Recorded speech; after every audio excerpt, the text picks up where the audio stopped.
Once upon a time, in the rich and mighty kingdom of Umuaka, there lived a princess whose beauty was said to silence the birds.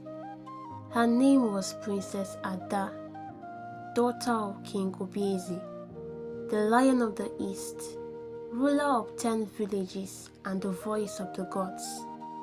He was a king with a golden heart and a wonderful queen. Few months after they got married, the queen conceived. The villagers were so excited.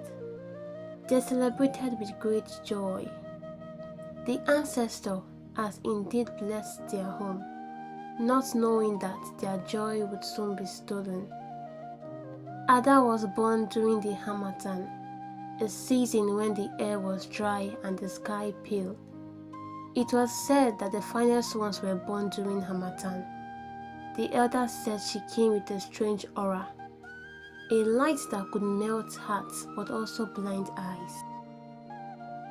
3 months after the birth of Ada, the queen died due to certain medical complications during childbirth, leaving only Ada and the king.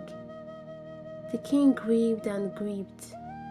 Ada was his only comfort, the apple of his eyes and gifts. All the love he had for the wife, he deposited them into his daughter. As days went by, Ada grew into a young woman so stunning that even the moon seemed to pass over her window at night. She was indeed the child of her mother. When she walked through the market square, she stole the spotlight. Men lose focus, women forgot their goods, and children forgot their games. But with beauty came pride, and with pride came blindness. Ada began to see herself not just as an ordinary mortal, but as something above all. The young men of Umuaka bowed in fear. The maidens whispered behind her back, and even the palace servants trembled when she passed by. Nobody had the guts to confront her for her actions, else they would face the consequences. The king loved her so deeply and gave her everything: jewels, silks, fine horses, but even he could not tame her arrogance. Among the many hearts that beat in that kingdom was one humble heart, Emeka, the son of a poor blacksmith. He lived at the edge of the forest, where the sound of his hammer echoed through the day. Though he had nothing but the sweat on his brow, he was kind, patient, and wise beyond his years. Every day, as Ada rode past his forge, he would glance up from his work, just for a moment, not to adore her beauty alone, but to wonder how someone so lovely could carry eyes so cold. And yet, something in her stirred him. He didn't know if it was love, pity, or destiny, but his heart belonged to her. When Ada came of age, the kingdom celebrated for 7 days and 7 nights. The drums of Umuaka did not rest. It was time for the choosing of the gods, when the spirit would reveal the man destined to marry the princess. Princes, warriors, and noblemen filled the palace. They brought gold, cattle, rare oils, and fine clothes. The royal priest poured palm wine on the sacred ground and chanted the ancient incantations. Smoke rose from the pot, twisting into the air, but the smoke did not take shape. "The face is not clear," the priest announced. "The gods have spoken. The princess's heart is clouded. The god says they have no hand in her marriage. Princess Ada should choose herself." A gasp swept through the crowd, but Ada only laughed.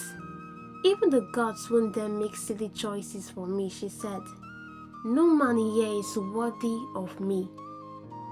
Her words echoed through the palace and through the ears of the gods.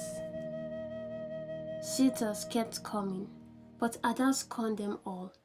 It was either they were too poor, too ugly, or she searches for other faults. Until one fateful day, Emeka gathered courage and went to the palace. He wore his cleanest wrapper and carried a small calabash of kola nuts. He bowed before the king. "Your Majesty," he said, "I bring no wealth, but a heart that beats for your daughter. If love is the measure of a man, then I am the richest." The hall fell silent. Then Ada burst out laughing. Even the blacksmith dares to speak of love to a princess, a maker. "If I pour your blood into iron, maybe you'll remember your place." The guards dragged him away, but not before the king raised his hand to stop her. "Ada," he said sternly, "the gods test us in strange ways. Do not mock humility." But Ada turned away. "Father, he is dead beneath my feet. Let him return to his forge." Emeka was so embarrassed and filled with shame as he left the palace. Ada didn't stop throwing nasty words at him till he was out of sight. She didn't stop there. She asked the guards to order the old villagers that no one should buy from his family again. After a while, the blacksmith forge went cold. Emeka had no choice than to leave the village. The people mocked him for approaching the princess. Years passed. The king aged. The council of elders grew very restless. Ada was still unmarried, and tradition forbade a single woman from inheriting the throne. Till one fateful morning, a sound of royal trumpet echoed through the valley. A tall stranger rode into Umaka, his horse white as clouds, his robe embroidered with gold. His name was Prince Dozie, and he claimed to come from a distant land called Ngele, a place no one had ever heard of. His words were so smooth, his eyes charming. He had this dangerous smile that carried so many meanings. He bowed before the king and offered gifts of gold and pearls. "I have come," he said, "for the hand of your daughter." Before the king could speak, Ada stepped forward. Her eyes shone like fire. "Yes, I will marry him." The king hesitated. He was so full of doubts. His spirit whispered that something was wrong. But for the first time, Ada looked happy. So he gave his blessing. The marriage was swift. The drums of Umaka shook the ground, and Ada danced like a queen that has been possessed. The villagers rejoiced, unaware that destiny had already turned its dark face towards them. A few days after the wedding, Prince Dozie approached the king. "It is our custom," he said, "that the bride must visit her husband's kingdom before settling here." The king reluctantly agreed, as he saw no harm in doing that. Moreover, they are married. So Ada left with her maid, 2 guards, and her new husband. They traveled for days through the forest that grew darker with every step. The air grew cold. The birds disappeared. Even the path seemed to twist and vanish behind them. "Dozie," Ada complained, "how far is this your kingdom? My feet are so sore. We've been trekking for a while now because the horses can't pass through these places, and my spirit is weary." "Just a little further, my queen," he said, but his smile was strange now. On the 5th day, they arrived at a clearing. Before them lay a small settlement of mud huts and dying trees. Smoke drifted from cracks in the ground. A few old women stood outside, their eyes empty, their bodies still. Ada frowned. What kind of kingdom is this? Where are your palaces? Your guards, your people, where are they? The prince dismounted. His guards did the same. He didn't respond to any of the questions that was asked. Ada instantly knew something was off. While she was still trying to know what was going on, everyone that she saw earlier became monkeys. The air grew thick. The ground trembled. The guards began to twist and howl. Their hands turned into claws. Their faces stretched. Their teeth lengthened. They became monkeys. Ada screamed and turned to Dozie. But what she saw froze her heart. His eyes too were so red as coals. His voice deep and echoing. His skin grew rough and his teeth sharp. You mocked the humble, he said. You scorned the poor. You disobeyed the gods.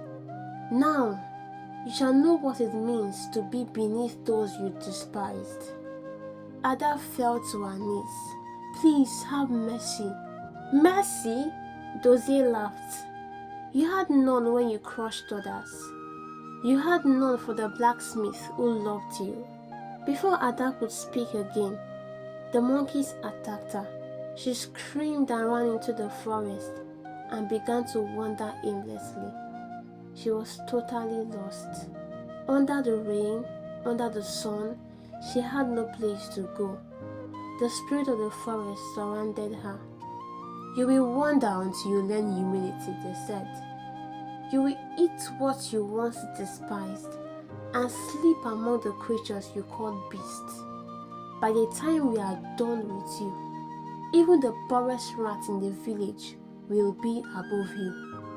And so she wandered for months, then years. She watched the season change, watched men pass through the forest without seeing her. Each time she saw a reflection in the river, she wept. Back in Umuaka, the king died of sorrow, and the land fell into drought. The priest said that the gods were angry. Their daughter, their pride, had dishonored the gods. One day, a traveler returned to the village, Emeka the blacksmith.